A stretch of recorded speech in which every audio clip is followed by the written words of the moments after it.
ভার্সিটির প্রথম দিনেই যে কোনো ছেলের হাতে দাবাং মার্কা চর খেয়ে মানসম্মান খোয়াতে হবে ভাবিনি কখনো। আমি নৌসিন রোদেলা, পরিবারের ছোট মেয়ে হওয়ায় চর থাপ্পড় নামক বস্তুগুলো আমার কপালে খুব কমই জুটেছে। যেখানে বদ্ধ ঘরে একটা থাপ্পড়েই আমার মুখ চোখ লাল হয়ে ওঠে, সেখানে ভার্সিটির মেইন গেইটে কোনো ছেলের হাতে থাপ্পড় খেয়ে এভাবে সঙ্গের মতো দাঁড়িয়ে আছি ভাবতেই কান্না পাচ্ছে আমার। শুধু কান্না নয়, ভীষণরকম কান্না, সেই সাথে রাগও হচ্ছে ব্যাপক। ইচ্ছে হচ্ছে সামনে দাঁড়িয়ে থাকা ছেলেটার চুলগুলো টেনেটুনে ছিঁড়ে ফেলি, অসভ্য ছেলে একটা। এসব ছেলের জন্যই আজ বাংলাদেশ রসাতলে। রাগে ফুঁসতে ফুঁসতে বলেই উঠলাম, আপনি আমায় মারলেন কেন? How dare you? আপনি আমায় মারলেন কেন সেটা আগে বলুন, তারপর না হয় আমি বলছি। কথাটা বলেই নির্বিকার ভঙ্গিতে প্যান্টের পকেটে হাত গুজে দাঁড়ালো ছেলেটা। ছেলেটার ভাবভঙ্গি দেখেই বোঝা যাচ্ছে সে ব্যাপক মুডে আছে। দরকার পড়লে আরেকটা চড়ও বিনা দ্বিধায় বসিয়ে দিতে পারে আমার গালে। কিন্তু আমিও তো ছেড়ে দেওয়ার পাত্রী নই। আমাকে চর মেরে চলে যাবে তা আমি কিছুতেই হতে দিতে পারি না, ইম্পসিবল। কিন্তু কি বলবো সেটাও বুঝতে পারছি না। পেটে কথার পসরা সাজানো থাকলেও গলার কাছে এসে অদ্ভুতভাবে জড়িয়ে যাচ্ছে কথাগুলো। ব্যাপারটা ব্যাপক বিরক্তিকর, এবং আমিও তাতে চরম রকম বিরক্ত। আমার বান্ধবী চিত্রার সাথে গল্প করতে করতেই ভার্সিটির গেইটে পা রেখেছিলাম কিছুক্ষণ আগে। কিন্তু ভাগ্য নামক জিনিসটা যে এভাবে বেইমানি করবে বুঝতে পারিনি। তাই তো ভাগ্যের চক্রান্তে নিজের প্লাজোর সাথেই পা লেগে উল্টে পড়লাম মুহূর্তেই। শুধু উল্টে পড়লেও মানসম্মান কিছু বাঁচলেও বাঁচত, কিন্তু পড়লাম কোথায়? একদম এই খাটাসটার উপর। আর সে আমায় সামলাতে না পেরে আমাকে নিয়ে একদম নিচে। বিনা টিকিটে সবাইকে বাংলা রোমাঞ্চ দেখিয়ে উঠে দাঁড়িয়েই ব্যাটাকে দিলাম এক থাপ্পড়। ছেলেটা গালে হাত দিয়ে অবাক চোখে আমার দিকে তাকাতেই আমার হার্টবিট মুহূর্তেই হাজার গতিতে ছুটতে লাগল। চোখগুলো যেন আটকে গেছে ছেলেটার চোখে মুখে। ছেলেটা কি সত্যিই এতটা সুন্দর, নাকি আমার কাছেই এতটা সুন্দর লাগছে ঠিক বুঝতে পারছি না। তবে এটা ঠিকই বুঝতে পারছি 18 বছরের রেকর্ড ভেঙে আজ আমিও কারো উপর ক্রাশড। কিন্তু এই ক্রাশ বেশিক্ষণ টিকল না। উনার হাতের ভুবন কাঁপানো থাপ্পড় খেয়ে ক্রাশটা হজম হয়ে গেল মুহূর্তেই। পাশের ছেলেটার বাজহাই গলায় ভাবনার প্রহর কাটিয়ে ভ্রু কুঁচকে তাকালাম। ভাই, আপনি যান, এই মাইয়ারে আমরা দেখতাছি। দেইখা তো মনে হয় ফার্স্ট ইয়ার। আগে তো কখনো দেখি নাই ভার্সিটি চত্বরে। কথাটা শুনে মুচকি হেসে আমার দিকে এগিয়ে এলো ছেলেটি। হাজার সাহস দেখালেও উনাকে এগিয়ে আসতে দেখে পিছিয়ে গেলাম কয়েক পা। গেইটের গায়ে লেগে দাঁড়াতেই এক হাতে পথ আটকে আমার উপর ঝুঁকে পড়লেন উনি। এতক্ষণে বুঝতে পারছি মারাত্মক রকমের ভুল করে ফেলেছি আমি। এরা নিশ্চয় ভার্সিটির সিনিয়র ভাই। ভার্সিটির রেগিং এর কথা আগেই শুনেছি, আর এত কাহিনীর পর আমার উপর কত ডিগ্রি অত্যাচার করা হবে তাও বেশ আন্দাজ করতে পারছি। উনি আমার দিকে আরও ঝুঁকে এসে বলে উঠলেন, ফার্স্ট ইয়ার তবু এত তেজ? আরও কিছু বলতে যাবেন তার আগেই পেছনে থেকে একটা ছেলে বলে উঠল, শুভ্র, তোকে প্রিন্সিপাল স্যার ডাকে। কথাটা কানে যেতেই ঘাড়টা হালকা বাঁকিয়ে ভ্রু কুঁচকে বলে উঠল সে। কেন? নবীনবরণের অনুষ্ঠান নিয়ে কিছু বলবে মেবি। ও হ্যাঁ, রাজ্জাক স্যার বলেছিল আমায়। ওকে চল।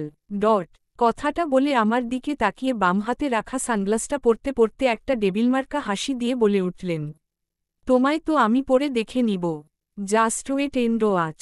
ক্যান্টিনের এক কোণে বসে পা দুলাচ্ছি আর কফি খাচ্ছি। আশেপাশে যে আমায় নিয়ে ফিসফাস হচ্ছে তাও বুঝতে পারছি। এদিকে চিত্রা গাল দুটোকে কলা গাছের মতো ফুলিয়ে অফ মেরে বসে আছে। এমন ভাব করছে যেন তার সদ্য বিবাহিতা জামাই বাসরের আগেই ভেগে গেছে। ওই তোর কি হইছে, এভাবে গাল ফুলিয়ে বসে আছিস কেন? ভ্রু কুচকে। তো কি করব শুনি? এটা তুই কি করলি বলতো? আমি আবার কি করলাম? অবাক হয়ে। কিছুই করিসনি। সকালে এমন একটা ঘটনা ঘটিয়ে এখন নিশ্চিন্তে কফি খাচ্ছিস? কেমনে পারিস তুই? আরে কি এমন করেছি বলতো? একটা থাপ্পড়ই তো মারছি। শোন, ওই ছেলেকে গণদোলাই দিতে পারলে শান্তি পেতাম। ভেবে দেখ, কত এত বড় সাহস আমায় মারে। হুহো। তার আগে নিজে গণদোলাই থেকে বাঁচ, তারপর না হয় উনাকে নিয়ে ভাবিস। মানে? মানে সিম্পল। উনি কে জানিস? ভ্রু নাচিয়ে। কেন রে, উনি কি প্রধানমন্ত্রীর পোলা? না, তবে তার থেকে কমও না। উনি হলেন পলিটিক্যাল লিডার, তার সাথে ক্লাস টপার। একটু নড়েচড়ে বসে, উনার ডিপার্টমেন্টে এই ৩৫ বছরে উনিই একমাত্র সিজিপিএ ৪ পেয়ে গ্র্যাজুয়েশন কমপ্লিট করেছেন। ৩৫ বছরের রেকর্ড ভেঙে চুরমার করে নতুন ইতিহাসটা তিনিই তৈরি করলেন এবার। পলিটিক্স, পড়াশোনা দুটো একসাথে কিভাবে কভার করেন কে জানে? এখন মাস্টার্স করছেন। যে কোনো সময় এই ভার্সিটিতেই টিচার হয়ে যেতে পারেন। প্রফেসরদের ফেভারিট স্টুডেন্ট, ছেলেদের ফেভারিট বড় ভাই, আর মেয়েদের ক্রাশ আইকন। বন্ধুদের কথা না হয় বাদই দিলাম। সো এবার বল, গণদোলাই কে খাবে, তুই নাকি সে? দাঁত কেলিয়ে। চিত্রার কথা এবার চিন্তা বাবাজি আমার মাথায় বেশ কড়াকড়িভাবে চড়ে বসলেন। সত্যি তো, ভার্সিটি পপুলার ছেলেকে চড় মেরেছি, ব্যাপারটা নিঃসন্দেহে ভয়ানক দুঃসাহস। কিন্তু আমি কি করে জানব যে সে এত পপুলার? একটা সাইনবোর্ড গলায় ঝুলিয়ে ঘুরলেই তো পারে। যত সব। কিছুক্ষণ চুপ থেকে শুকনো গলায় একটা ঢুক গিলে নিয়েই বলে উঠলাম, তুই জানলি কিভাবে এত সব কাহিনী? ভ্রু কুচকে। আপুর কাছে শুনেছি। আপু তো এই ভার্সিটিতেই পড়ে, আর উনি আপুরও crush. I'm also crushed on him Rod. আমি চিত্রার দিকে একবার অসহায় দৃষ্টিতে তাকিয়েই কফি খাওয়ায় মন দিলাম। ঠিক তখনই সেই সাদা বিলাই আমাদের শ্রদ্ধেয় শুভ্র ভাইয়া এসে চেয়ার টেনে ঠিক আমার মুখ বরাবর বসে পড়লেন। তার সাথে আরও ৭-৮ জন ছেলেমেয়ে ঘিরে বসল আমাদের।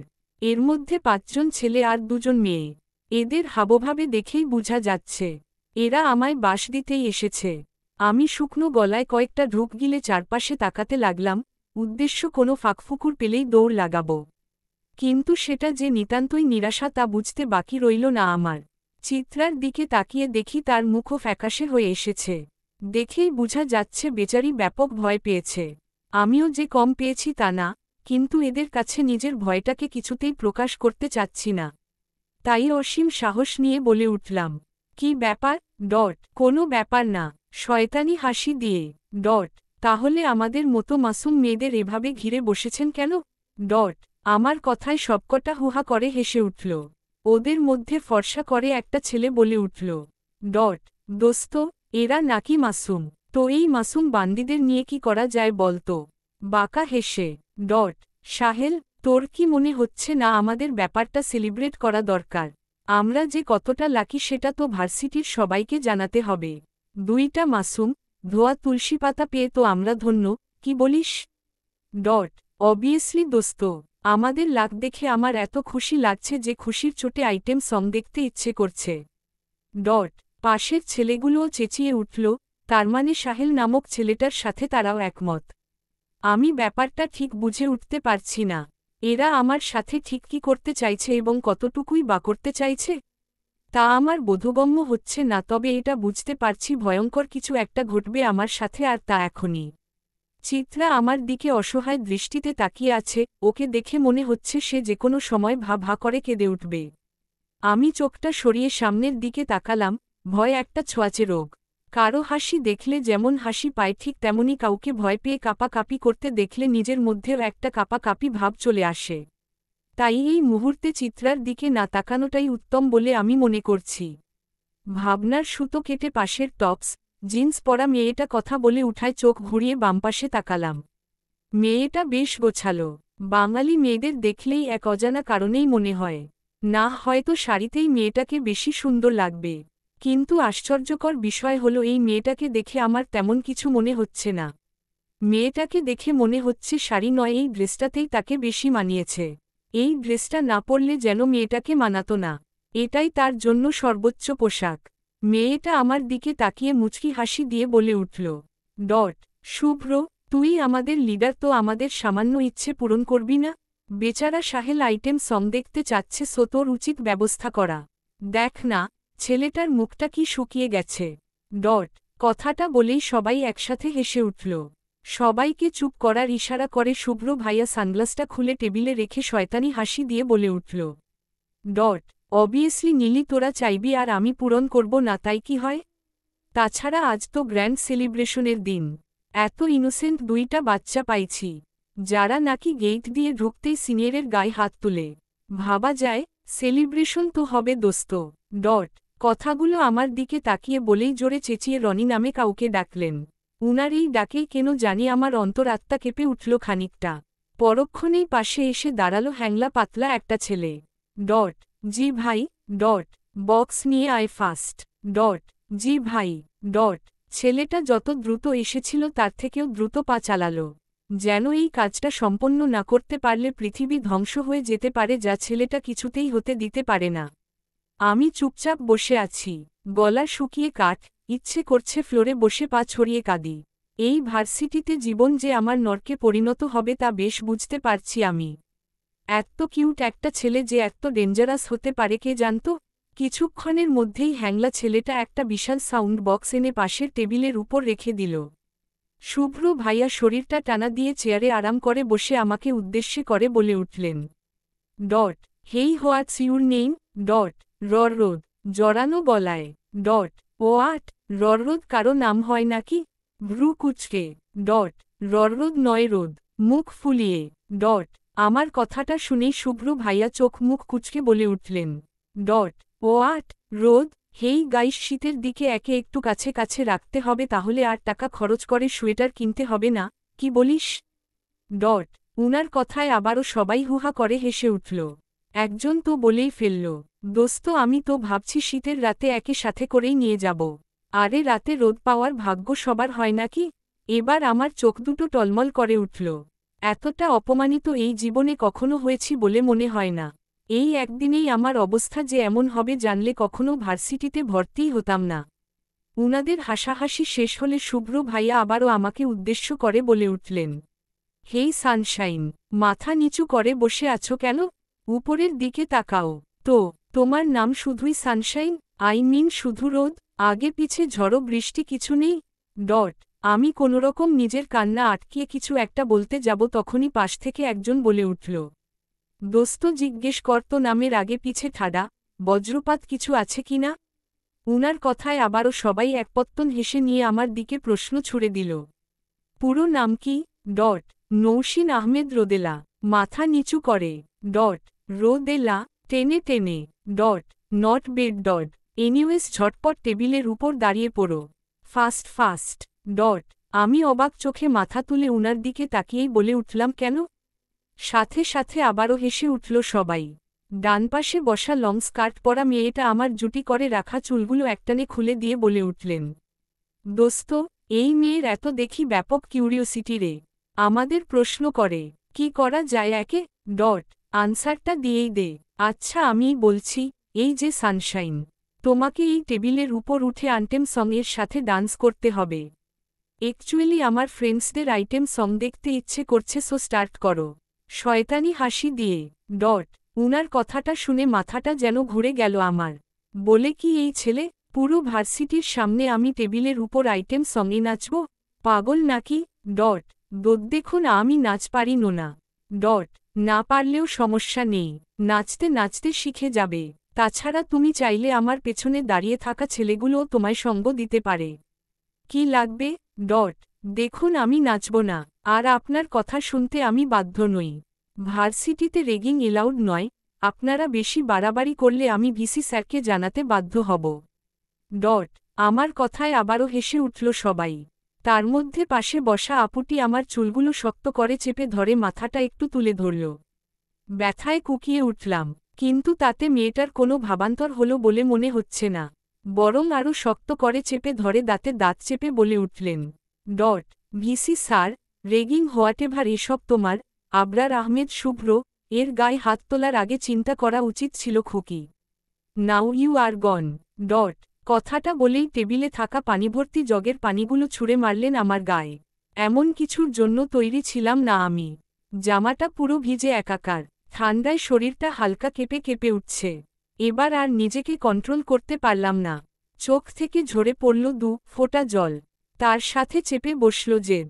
জেদের বসেই করে ফেললাম আরেকটা মারাত্মক ভুল। হাতের কাছের গ্লাসের পানিগুলো ছুঁড়ে মারলাম শুভ্র ভাইয়ার মুখে। আমি এমন কিছু করব তা হয়তো চিন্তাই করতে পারেনি কেউ। চিত্রাকে দেখলাম মুখ চেপে ধরে আছে, ওর চশমার উপর দিয়েও বোঝা যাচ্ছে ও কাঁদছে। কয়েক মিনিটে পুরো ক্যান্টিন অস্বাভাবিক রকম শান্ত হয়ে গেল, যেন ঝড় আসার পূর্ব নীরবতা চারপাশে। হঠাৎ করেই প্রচণ্ড শব্দে চমকে উঠলাম আমি। শরীরটা ভয়ে কুঁচকে গেছে একদম। অবাক চোখে সামনের দিকে তাকাতেই দেখি আমার সামনের টেবিলটা আর নেই। ওটা ছিটকে পড়ে আছে আমাদের থেকে একটু দূরে, আর শুভ্র ভাইয়া চোখ মুখ লাল করে দাঁড়িয়ে আছেন। ভয়ে আমার প্রাণপাখি রীতিমতো উড়াউড়ি শুরু করে দিয়েছে। আমার ভয়টাকে আরও 2 গুণ বাড়িয়ে দিয়ে উনি এক হাত আমার চেয়ারের হাতলে রেখে অন্য হাতে গাল চেপে ধরলেন আমার। উনার লাল লাল চোখগুলোর দিকে তাকানোর সাহস খুঁজে পাচ্ছিলাম না যেন। কি ভয়ানক দুটি চোখ! উনি গম্ভীর গলায় দাঁতে দাঁত চেপে বলে উঠলেন, হাউ ডেয়ার ইউ! এত সাহ! এটুকু বলেই আমার শরীরের দিকে তাকালেন উনি। কয়েক সেকেন্ড তাকিয়ে রইলেন একদৃষ্টে, পরক্ষণেই আমায় ছেড়ে দিয়ে ঘুরে দাঁড়ালেন উনি। গায়ের জ্যাকেটটা খুলে আমার উপর ছুঁড়ে ফেলে, কাল ওর ক্লাস নেব, কথাটা বলেই বন্ধুদের নিয়ে বেরিয়ে গেলেন উনি। চারপাশের সবাই আমার দিকে অদ্ভুতভাবে তাকিয়ে আছে আর মেয়েরা ফিসফাস করে চলেছে। ব্যাপারটা বুঝতে না পেরে নিজের দিকে তাকিয়েই লজ্জায় কুঁকড়ে উঠলাম আমি। পানিতে ভেজা সাদা জামায় শরীরের প্রতিটা ভাঁজ স্পষ্ট বোঝা যাচ্ছে। ছি, কি লজ্জার ব্যাপার! তাই তো ছেলেগুলো মুখের লালা ফেলে এভাবে আমার দিকে তাকিয়ে আছে। ভাবতেই শরীরটা ঘিনঘিন করে উঠল। লজ্জায় আর অপমানে চোখ দিয়ে পানি পড়তে লাগল অনবরত। ঠিক তখনই পাশ থেকে চিত্রা ভাঙা ভাঙা গলায় বলে উঠল, ররদ, জ্যাকেটটা শরীরে জড়িয়ে নে, সব বুঝা যাচ্ছে খুবই বিশ্রী দেখাচ্ছে। এজন্যই হয়তো শুভ্র ভাইয়া জ্যাকেটটা দিয়ে গেল তোকে। আমিও আর কিছু না ভেবে জ্যাকেটটা পরে নিলাম। এছাড়া আর কোনো অপশন আমার কাছে নেই। এই অবস্থায় ভার্সিটি গেট পর্যন্ত যাওয়া মৃত্যু যন্ত্রণার চেয়ে কম কিছু নয়, বরং তার চেয়েও বেশি। জ্যাকেটের চেইন লাগাতে লাগাতে আবারও বলে উঠল চিত্রা, আবারও একই ভুল করলি রোদ। পানি মারার ছিল তো আমার মুখে মারতি। শুভ্র ভাইকেই মারতে হলো। এবার কাল যে তোর সাথে কি হবে সেটা ভেবেই হাত পা ঠান্ডা হয়ে আসছে আমার। আমিও বুঝতে পারছি আবারও ভয়ানক একটা কাজ করেছি আমি। এর পরিণতি কি হতে পারে ভেবেই গলা শুকিয়ে আসছে বারবার। কোনোরকম মুখ লুকিয়ে বাসায় ঢুকে গেলাম আমি। মার সামনে পড়তে হয়নি ভেবে স্বস্তির নিঃশ্বাস ফেললাম। মার সামনে পড়লেই হাজারো প্রশ্নে জর্জরিত হতে হতো আমাকে। গায়ের জ্যাকেট কার? আমার এই অবস্থা কেন? হেন তেন কত কিছু। তারপর সবশুনেই শুরু হতো উনার টেনশন নামক পীড়া, তার সাথে প্যাশার আপডাউন। এক্সট্রা ঝামেলা। মা নামক মানুষগুলো এমনি হয়, এদের টেনশন না করলে পেটের ভাত হজম হয় না। সিম্পল বিষয়গুলো নিয়েও উনারা খাওয়া নাওয়া বাদ দিয়ে টেনশন করতে বসে যাবেন। আর এটা তো সিরিয়াস ইস্যু। রুমে ঢুকে কোনোরকম শাওয়ার নিয়েই বিছানায় গা এলিয়ে দিলাম। আজকের দিনটা আমার জীবনের সবচেয়ে বাজে দিনগুলোর তালিকায় প্রথম। আর শুভ্র নামের মানুষটা ভালো লাগা আর খারাপ লাগার মাঝে বিরক্তিকর একটা পার্সোনালিটি, যাকে আমি ইহকালে দ্বিতীয়বার দুচোখ মেলে দেখতে চাই না। কখনো না। ভার্সিটির গেইটে দাঁড়িয়ে আছি। উদ্দেশ্য শুভ্র ভাইয়াকে সরি বলা। হুমায়ুন স্যার একটা কথা বলেছেন, দুঃসময়ে কোনো অপমান গায়ে মাখতে নেই। আমিও ঠিক একই কাজ করতে চলেছি। শুভ্র ভাইয়া এবং তার গ্যাং হয়তো ধুয়ে দিবে আমায়, তবু এতে করে ব্যাপারটা কিছুটা শিথিল হলেও হতে পারে। আপুর ধারণা দোষটা আমার। অনেক ভাবার পর আমিও বুঝতে পারছি দোষটা আসলেই আমার, সরিটা বলা উচিত। আর এই উদ্দেশ্যকে সামনে রেখেই আধ ঘণ্টা যাবৎ দাঁড়িয়ে আছি মেইন গেইটে। কিন্তু শুভ্র ভাইয়ার খবর নেই। চিত্রা মুখ কাচুমাচু করে আমার পাশে দাঁড়িয়ে আছে। ওর মুখ দেখেই বুঝা যাচ্ছে সে কিছু বলতে চায়। নিচের ঠোঁটটা চেপে ধরে ভ্রু কুঁচকে ওর দিকে তাকিয়েই বলে উঠলাম, কিছু বলবি?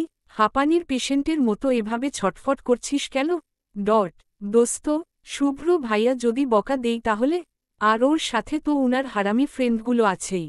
এগুলো শুভ্র ভাইয়ার থেকেও ফাজিল। শুভ্র ভাইয়া কখনো মেয়েদের সাথে মিসবিহেভ করে না। তোর সাথেও করতো না আমি সিউর, কিন্তু তুই উনার গালে চড়টা মেরাই ফেসে গেলি। এই শুভ্র ভাইয়ার চামচা চুপ থাকতো, এত ভা করিস না। বকা এমনিও দিবে অমনিও দিবে। চিল মার। আমাদের কথার মাঝেই বাইক ছুটিয়ে চলে এলেন শুভ্র ভাইয়া। চিত্রা তো রীতিমতো করে তাকিয়ে আছে। আমারও সেই একই অবস্থা। পোলা তো নয়, সে তো আগুনের গোলা রে। মমতাজ আন্টি এই লাইনটা উনাকে ডেডিকেট করার জন্যই হয়তো গেয়েছিলেন। রেড কালার বাইকে ফুল ব্ল্যাক ড্রেসআপে বসে আছেন উনি। মনে হচ্ছে কোনো শোকসভায় এসেছেন। তবে যাই বলি না কেন, উনাকে যে একদম চকলেট বয় লাগছে তা স্বীকার করতে আমি বাধ্য। কোনোরকম নিজের চোখটা সরিয়ে নিয়ে আশেপাশে তাকিয়ে দেখি সব মাইয়াই যে যার জায়গায় হ্যাং মেরে দাঁড়িয়ে আছে। মুখের এর সাইজ অনুযায়ী 2-3 কেজি মশা ঢুকিয়ে দেওয়া যাবে অনায়াসে। শুভ্র ভাইয়া পার্কিংয়ে বাইকটা রেখেই চাবিটা পকেটে ঢুকিয়ে ধীর পায়ে আমাদের পাশ কাটিয়ে চলে গেলেন। এমন একটা ভাব যেন আমাদের দেখতেই পাননি। এটিটিউড দেখলে বাঁচি না, নিজেকে কি জন আব্রাহাম মনে করে নাকি? যত্ত সব আবুল কোথাকার। এদিকে চিত্রা আমায় গুতিয়েই চলেছে। ওর গুতাগুতি দেখে মনে হচ্ছে আমার হাতের চামড়াগুলো তুলে ফেলায় ওর জীবনের একমাত্র উদ্দেশ্য। বিরক্তিমাখা চাহনি দিয়ে তাকিয়েই বলে উঠলাম, কি সমস্যা তোর? আরে ভাইয়াকে ডাক দে, নয়তো সরি বলবি কেমনে? আমি বললাম, তাই তো। চিত্রাকে নিয়ে হাঁটা দিলাম শুভ্র ভাইয়ার পিছু পিছু। কিছুটা এগিয়ে যেতেই চোখে পড়ল শুভ্র ভাই। উনি উনার ওই হারামি বন্ধুদের সাথে দাঁড়িয়ে কিছু একটা নিয়ে হাসছেন। আহা, কি মারাত্মক হাসি! আবারও ক্রাশ খেলাম বলে মনে হচ্ছে। ছেলেরা এত সুন্দর হয় নাকি? যাই হোক, ক্রাশটা মুহূর্তেই হজম করে নিলাম। হাজার মেয়ের ক্রাশের প্রেমে পড়া যাবে না। তাতে ওয়েটিং লিস্টে থাকার চান্স আছে, আর রোদ কখনো ওয়েটিং লিস্টে থাকতে রাজি নয়। মন এবং প্রাণকে জোর করে বোঝালাম সে আমার ভাই। মন প্রাণ কতটুকু বুঝল জানি না, সেই নিয়ে মাথাও ঘামালাম না তেমন। হালকা পায়ে উনাদের সামনে গিয়ে দাঁড়ালাম। ঠিক তখনই সাহেল ভাইয়া দাঁত কেলিয়ে বলে উঠলেন, আরে সানশাইন নাকি? বাহ দোস্ত, সকাল সকাল বাঁশ খেতে চলে এসেছে রে। শুভ্র ভাইয়া ডেবিল হাসি দিয়ে কিছু একটা বলতে যাবেন, তার আগেই চোখ মুখ খিচে বলে উঠলাম, সরি ভাইয়া, আই এক্সট্রেমলি সরি। আমার তেমনটা করা উচিত হয়নি। আই ওয়াজ রং। বুঝে উঠতে পারি না, না বুঝেই এমনটা করে ফেলছি, সরি ভাইয়া। মাথা নিচু করে সামনে কোনো সাড়াশব্দ না পেয়ে চোখ তুলে তাকালাম।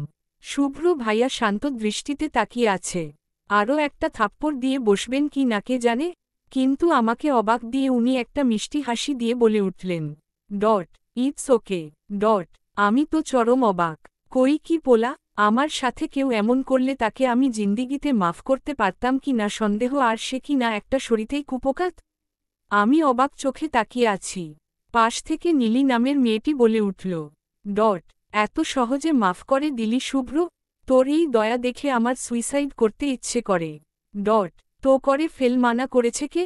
তবে নীলি, আগে রোহানকে বিয়ে করার পর সুইসাইডটা করলে ভালো হয় না?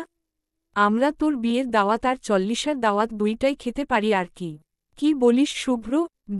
সাহেল ভাইয়ার কথায় মুচকি হেসে শুভ্র ভাইয়াও বলে উঠলেন, একদম। তোদের কি মনে হয় আমার বিয়েতে তোদের দাওয়াত দিব? ইম্পসিবল। রোহানকেও বলে দিব যেন সে তোদের এলাও না করে। দরকার হলে এক্সট্রা গার্ড রাখব। তবু তোরা এলাউড নস। হুহো। কথাটা বলেই চোখ মুখ লাল করে উল্টো পথে হাঁটা দিলেন নীলি আপু। বাকি সবাই ব্যাপারটাকে হেসে উড়িয়ে দিয়ে আমার দিকে ফিরে তাকালেন। কি ব্যাপার, দাঁড়িয়ে আছো কেন, ক্লাসে যাও। আমি মাথা হেলিয়ে সম্মতি জানাতেই, আর হ্যাঁ, দোষ করে সরি বলাটা দোষের কিছু নয়, বরং দোষটা অন্যের ঘাড়ে চাপিয়ে দেওয়াটা দোষের। I think you can understand. কথাটা বলেই বন্ধুদের সাথে চলে গেলেন উনি। আমি উনার যাওয়ার দিকেই তাকিয়ে আছি একদৃষ্টে। এদিকে চিত্রা ননস্টপ উনার সুনাম করেই যাচ্ছে, কিন্তু কোনো কথাই যেন কানে ঢুকছে না আমার। শুধু অবাক দৃষ্টিতে তাকিয়ে আছি। একটা মানুষের মধ্যে এত ডিফারেন্ট টাইপ অ্যাটিটিউড থাকে কিভাব? কাল যতটা রাগী শুভ্রকে দেখেছি, আজ ততটাই শান্ত শুভ্রকে চোখে পড়ল আমার। Just a strange person. Varsity লাইব্রেরিতে দাঁড়িয়ে বই দেখছি, হাজারো বইয়ের সমারোহ চারদিকে। তার মধ্যে থেকে একটা বই সিলেক্ট করলাম পড়ব বলে, কিন্তু হাই নিয়তি, বই ধরে এত টানছি বাট বইটা আমার হাতে আসছে না। আজীব কারবার, কাহিনী কি? বইটা হালকা কাত করে বইয়ের ফাঁক দিয়ে অপর পাশে উকি দিতেই একটা হাত চোখে পড়ল। সেই ব্যক্তিও সেইম বইই নিতে চাচ্ছেন। লোকটার চেহারা দেখার অসীম কৌতূহল নিয়ে বইটা ছেড়ে দিয়ে পাশের সারির দিকে ঝুঁকে পড়তেই কপালে কারো ঠোঁটের স্পর্শ পেলাম। চমকে উঠে অপরের দিকে তাকাতেই দেখি শুভ্র ভাইয়া। দুজনেই চোখ বড় বড় করে তাকিয়ে আছি। ব্যাপারটা যে আনফরচুনেটলি হয়ে গেছে তা বেশ বুঝতে পারছি। কিছুক্ষণ ওভাবে থেকে ব্যাপারটা বুঝতে পেরেই দুজন দুদিকে ছিটকে গেলাম। লজ্জায় লাল হয়ে কোনো রকম ব্যাগটা নিয়ে বেরিয়ে এলাম লাইব্রেরি থেকে। কি ভয়ঙ্কর অবস্থা! ভাবতেই লজ্জায় মাটিতে মিশে যেতে ইচ্ছে করছে আমার। থ্যাঙ্ক গড কেউ দেখেনি, নয়তো কি হতো। রিকশায় চেপে বাড়ি ফিরছিলাম, হাতে দুটো আইসক্রিম। আজ আর ক্লাসে মনোযোগ বসবে না, তাই এত আয়োজন করে বাড়ি ফেরা। মাঝরাস্তায় এসে একটা মধ্যবয়স্ক লোককে চোখে পড়ল। লোকটিকে দেখে মনে হচ্ছে বেশ দুশ্চিন্তায় আছেন আর বারবার গাড়ির দিকে তাকাচ্ছেন, হয়তো গাড়িটা নষ্ট হয়ে গেছে। কি মনে করে উনার কাছাকাছি এসে রিকশা থামাতে বললাম। লোকটিকে উদ্দেশ্য করে বলে উঠলাম, আঙ্কেল লিফট লাগবে? ডট। লোকটি আমার দিকে তাকিয়েই যেন চমকে উঠলেন। কোনোরকম নিজেকে সামলে নিয়েই বলে উঠলেন। ডট। অনেক দূরে যেতে হবে রে মা। তোমার রিকশায় হবে না। ডট। কেন জানি না উনার মা কথাটা আমার বেশ ভালো লাগল। বাবা মা ছাড়া আর কারো মুখে মা ডাক শোনার ভাগ্য কখনো হয়নি আমার। আমার জানা মতে মার কোনো ভাই বোন নেই। বাবাও দাদু দিদার একমাত্র সন্তান, সো আত্মীয় স্বজন বলতে গেলে আমাদের কেউই নেই। যাই হোক, উনার মুখে মা ডাকটা শুনেই রিকশা থেকে নেমে গেলাম। ড্রাইভারকে উদ্দেশ্য করে বলে উঠলাম। ডট। চাচা, আপনি এই রিকশা নিয়ে চলে যান, একটু সামনেই গ্যারেজ আছে। এখানে রিকশা পাওয়া দুষ্কর। আপনি বরং গ্যারেজ থেকে কাউকে নিয়ে আসুন। ততক্ষণ আমি এখানে ওয়েট করছি। ডট। ড্রাইভার লোকটির দিকে তাকাতেই লোকটি মাথা নেড়ে সম্মতি জানালো, আর সাথে সাথে রিকশায় উঠে গ্যারেজের পথে পাড়ি জমালো সে। আমি মুচকি হাসি দিয়ে উনার দিকে আইসক্রিম বাড়িয়ে দিয়ে বলে উঠলাম, নিন আইসক্রিম খান। না রে মা, আমি আইসক্রিম খাই না। ডট। একটা খেলে কিছু হয় না। নিন তো। ডট। উনি কিছু বলতে গিয়েও থেমে গেলেন। আমার হাত থেকে আইসক্রিমটা নিয়ে আমার চোখের দিকে তাকিয়ে বলে উঠলেন। ডট। তোমার চেহারাটা একদম আমার ছোট বোনের মতো। ডট। তাই নাকি? তাহলে তো দেখতে হচ্ছে। কোথায় থাকে আপনার বোন? ডট। দীর্ঘশ্বাস ফেলে, জানি না। ডট। কেন? অবাক হয়ে। ডট। প্রায় 28 বছর হতে চলল বাবার সাথে রাগ করে বাড়ি ছেড়েছি। বাবাও খুব রাগী, রাগ করেই ত্যায্য করে দিলেন আমায়। চলে আসার সময় বলেছিলেন, তার শেষ ইচ্ছে এ জীবনে যেন আমার মুখ আর না দেখতে হয়। তাই আর ফিরা হয়ে উঠেনি কখনো। বোনটা কোথায় আছে জানি না। তবে যেদিন চলে আসি সেদিন ওর বিয়ে ছিল।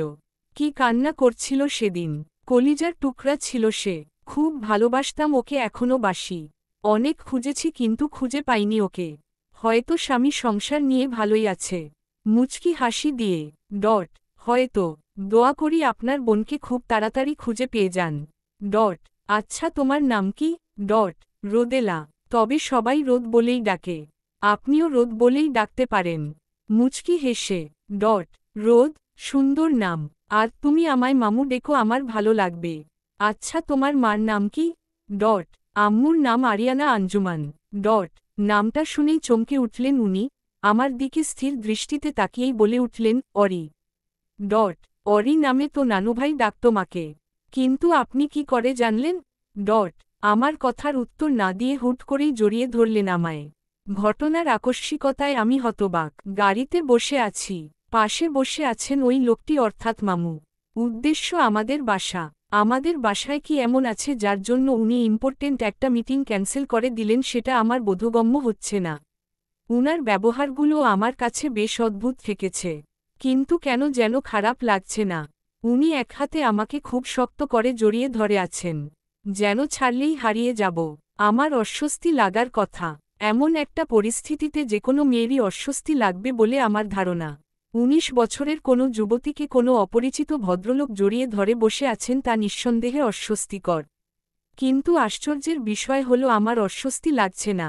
আমার কাছে মনে হচ্ছে এটাই স্বাভাবিক। উনার জড়িয়ে ধরার মধ্যে অন্যরকম একটা স্নেহ খুঁজে পাচ্ছি, যেমনটা বাবার ছোঁয়ায় পাই। কিছুক্ষণ পর উনি নড়েছে বলে উঠলেন। ডট। রোদ মা, তোকে তুই করে বলছি বলে কি তুই রাগ করছিস? ডট। আমার রাগ করার উচিত হলেও কেন যেন এই মুহূর্তে রাগটা লাগছে না। আপনি আমায় তুই করেই বলতে পারেন। মুচকি হেসে। ডট। আপনি কি রে, তুমি করে বল, নয়তো কেমন পরপর লাগে। তুই জানিসও না তুই আমার জন্য কতটা ইম্পর্টেন্ট। ডট। আমি মামুর মুখের দিকে তীক্ষ্ণ দৃষ্টিতে তাকালাম। উনার চোখ দুটো বলছে উনি সত্যি বলছেন, কিন্তু এই অল্প সময়ে কেউ কারো কাছে ইম্পর্টেন্ট হয়ে যেতে পারে নাকি? আজব তো। উনি আমার দিকে তাকিয়ে মুচকি হেসে পকেট থেকে ওয়ালেটটা বের করে তার থেকে একটা পুরনো ফটো বের করে আমার সামনে ধরলেন। আমি ফটোটা হাতে নিয়ে একটু খেয়াল করে দেখেই অবাক হলাম। ওমা, এটা আমি। কিন্তু আমি বুঝতে পারছি এটা আমি না। মেয়েটার চেহারাটা ঠিক আমার মতো, কিন্তু স্টাইল আর ড্রেসআপ দেখে বোঝা যাচ্ছে ওটা আমি নই। অনেক বছর পুরনো একটা ছবি। আমি অবাক চোখে মামুর দিকে তাকাতেই উনি বলে উঠলেন। ডট। বুঝলি না তো, ওটা তোর মা। তোর বয়সে ঠিক তোর মতোই ছিল। এটা যখন ওকে প্রথম দিন কলেজে ভর্তি করে দিই সেদিনকার ছবি। পাশেরটা তোর বাবা রাদিব আহমেদ। ডট। তুমি আমার বাবাকে চিনো? অবাক চোখে। ডট। হ্যাঁ চিনি। আমার বন্ধু ছিল ও, অরিকে ভালোবাসত। তোর মা বাবার লাভ ম্যারেজ হয় জানিস তো? হুম, মাথা নেড়ে। বাবা অরির বিয়েটা অন্য জায়গায় ঠিক করে ফেলে। রাবিদ তখন মাত্র মাস্টার্স করছে আর অরি অনার্স ফার্স্ট ইয়ার। বেকার ছেলের কাছে মেয়ে বিয়ে দিবে না বাবা। এদিকে অরি মুখ কালো করে বসে আছে। আর যাই হোক, আমি ওর মুখ ভার দেখতে পারতাম না কখনো। ওর চোখের এক ফোঁটা জলেও আমার আত্মাটা ফেটে যেত। মা ছাড়া বোনটাকে ছোট থেকেই বুকে আগলে রেখেছিলাম। এদিকে বন্ধুও আমার মর্মর অবস্থা, আমার বোনকে না পেলে সে দেবদাস হবে বলে ডিসিশন নিয়েছে, নয়তো হবে চিরকুমার। শেষমেশ বিয়ের দিন বরের গাড়ি রাস্তায় আসতেই কয়েকজন বন্ধু মিলে তাকে বেদরাম পেটালাম। আমিও বেশ ব্যথা পেয়েছিলাম, কিন্তু তার তোয়াক্কা করিনি। আমার উদ্দেশ্য ছিল বিয়েটা লোক সম্মুখে কিছুটা সিনক্রিয়েট করে ভেঙে দেওয়া। তখন বাবার কাছে অন্য কোনো অপশন থাকবে না। মানসম্মান বাঁচাতে মেয়েকে যেকোনো ছেলের হাতে তুলে দিতে প্রস্তুত থাকবেন উনি, আর প্ল্যানটা কাজেও লেগে গেল। তোর বাবার সাথে বিয়েটা সেদিনই হয়ে গেল। আমি জানতাম এত কিছুর পর বাবা আমাকে বাড়ি থেকে বের করে দিবেন। মানসিকভাবে আমি প্রস্তুতি নিয়েই রেখেছিলাম। বাবা বলেছিল আমি নাকি আমার বোনের সুখ চাই না। আমার জন্য আমার বোনটা নদীতে ভেসে গেল। সেদিন যদি বাবাকে বুকের শান্তিটা দেখাতে পারতাম। বিয়ের আগের দিন বোনটা আমার কান্নামাখা চোখে বলেছিল, ভাইয়া। তাতেই বুঝেছিলাম ওর কি চায়। বোনের সুখের কাছে আমার এসব ত্যাগ বড্ড ছোট। কিন্তু আমার পিচ্ছি বোনটাকে তা বুঝাতে পারিনি আমি। বাড়ির গেইটে পা রাখতেই ভাইয়া বলে চেঁচিয়ে উঠেছিল সে। পেছনে তাকিয়ে দেখি অঞ্জান হারিয়েছে আর রাবিদ ওকে শক্ত করে নিজের সাথে জড়িয়ে রেখেছে।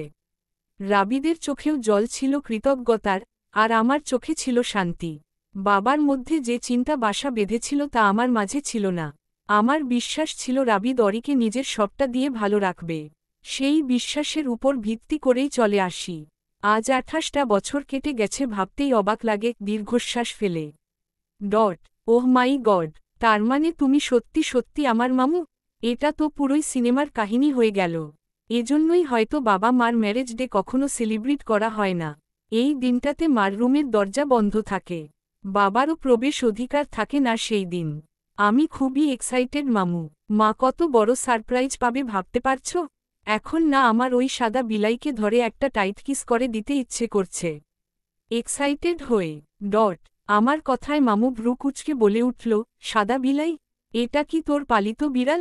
মামুর কথায় আমি হুহা করে হেসে উঠলাম। মামু তৃপ্তিমাখা চোখে তাকিয়ে আছে। আমি কোনোরকম হাসি থামিয়ে বললাম, না গো মামু, ওটা কোনো বিড়াল নয়, মানুষ।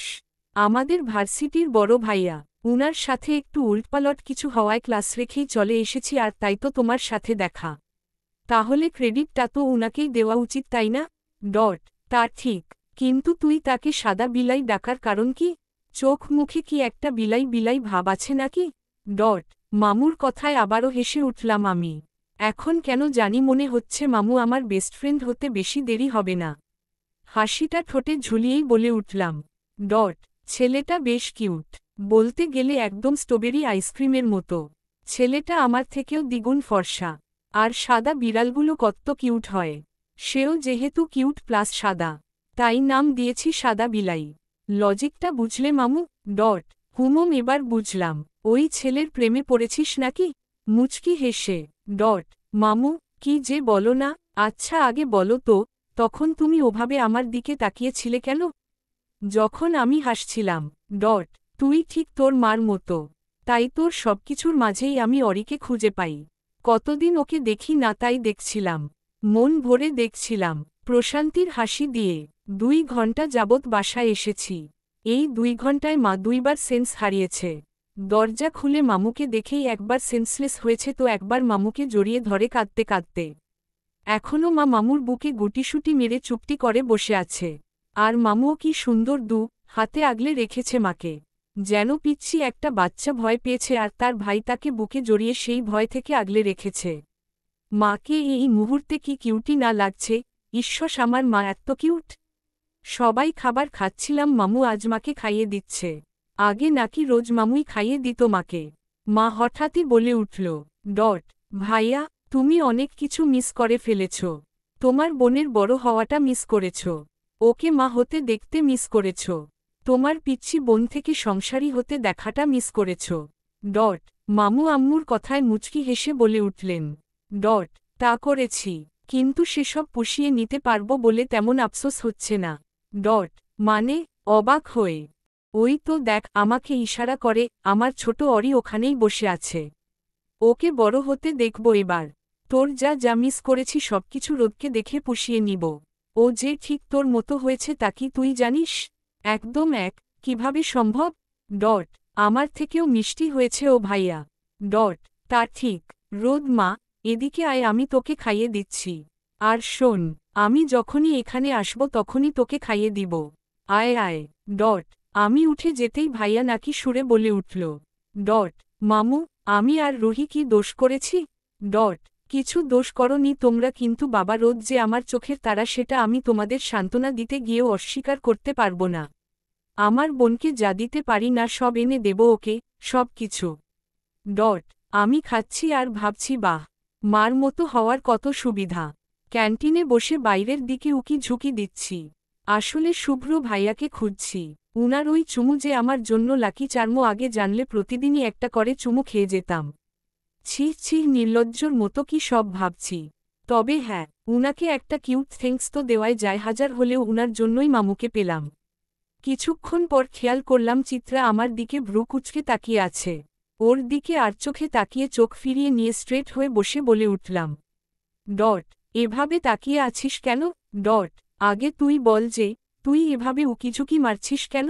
তোর কি পেট খারাপ হয়েছে, ওয়াশরুম যাবি নাকি কাউকে খুঁজছিস, কোনটা? ভ্রু কুচকে। ডট আব কোকাকে খুঁজব? ভার্সিটি দেখছিলাম। এনিওয়ে দোস্ত, তুই কখনো চুমু থেরাপির কথা শুনেছিস? যে চুমু পেলেই সব ম্যাজিকের মতো হয়ে যায়, ডেটস টাইপ। ভ্রু নাচিয়ে। ডট পাগল হয়ে গেছিস তুই? এসব কি আজেবাজে বকছিস? এমন কোনো থেরাপি হয় না। তাহলে সব ছেলেরা চুমু থেরাপিস্টই হতো আর সুন্দরী সুন্দরী মেয়েদের ধরে চুমু দিয়ে দিত। ডট চিত্রার কথার মাঝপথেই শুভ্র ভাইয়াকে দেখতে পেলাম। ব্রাউন কালার একটা শার্ট, ব্লু জিন্স, ডান হাতে ঘড়ি, বাম হাতে সিল্ক স্ট্রেট চুলগুলো ঠিক করতে করতে মাঠের মধ্যে দিয়ে হেঁটে যাচ্ছেন। আশেপাশে উনার হারামি বন্ধুগুলোকে দেখতে না পেয়ে বেশ খুশি হলাম। চিত্রাকে রেখেই ক্যান্টিন থেকে দৌড়ে বেরিয়ে গেলাম। চিত্রা যে হা করে আমার দিকেই তাকিয়ে আছে তা আমি ওর দিকে না তাকিয়েই বুঝতে পারছি। ও হা করে থাকুক বা হা করে উল্টে পড়ে যাক, তাতে আপাতত আমার কোনো মাথা ব্যথা নেই। এই মুহূর্তে আমার একমাত্র মাথা ব্যথা হলো শুভ্র ভাইয়া। দৌড়ে হাঁপাতে হাঁপাতে উনার সামনে কোমরে হাত দিয়ে দাঁড়ালাম। হঠাৎ হুট করে এভাবে উনার সামনে দাঁড়ানোতে উনি বেশ হকচকিয়ে গেলেন বলেই মনে হল। অবাক চোখে কিছুক্ষণ আমার দিকে তাকিয়ে থেকেই বলে উঠলেন, ডট আর ইউ ওকে? ভ্রু কুচকে। ডট ইয়াহ জোরে শ্বাস নিতে নিতে। ডট দেখে তো মনে হচ্ছে না। তুমি এমন ভাবে হাঁপাচ্ছ দেখে মনে হচ্ছে কোনো কুকুর তাড়া করেছিল। এভাবে হাঁপাচ্ছ কেন? অবাক হয়ে। ডট আপনার জন্য। ডট এমন কিছু বলতে না চাইলেও ফট করে কথাটা বেরিয়ে গেল মুখ থেকে। আমার কথায় তিনি কিছুটা অপ্রস্তুত ফিল করলেন বলেই মনে হল। এদিকে ওদিক তাকিয়ে ভ্রু কুচকে জিজ্ঞেস করল, ডট আমার জন্য মানে? ডট নোনা মম মানে? ডট কি বলবো ঠিক বুঝতে পারছিলাম না, হঠাৎ করেই বলে উঠলাম, আপনার চুমুতে যে ম্যাজিক্যাল পাওয়ার আছে সেটা কি আপনি জানেন? কথাটা বলেই মুখ চেপে ধরলাম। ছি ছি, কি বলে ফেললাম। উনি হতভম্ব হয়ে বলে উঠলেন, সরি,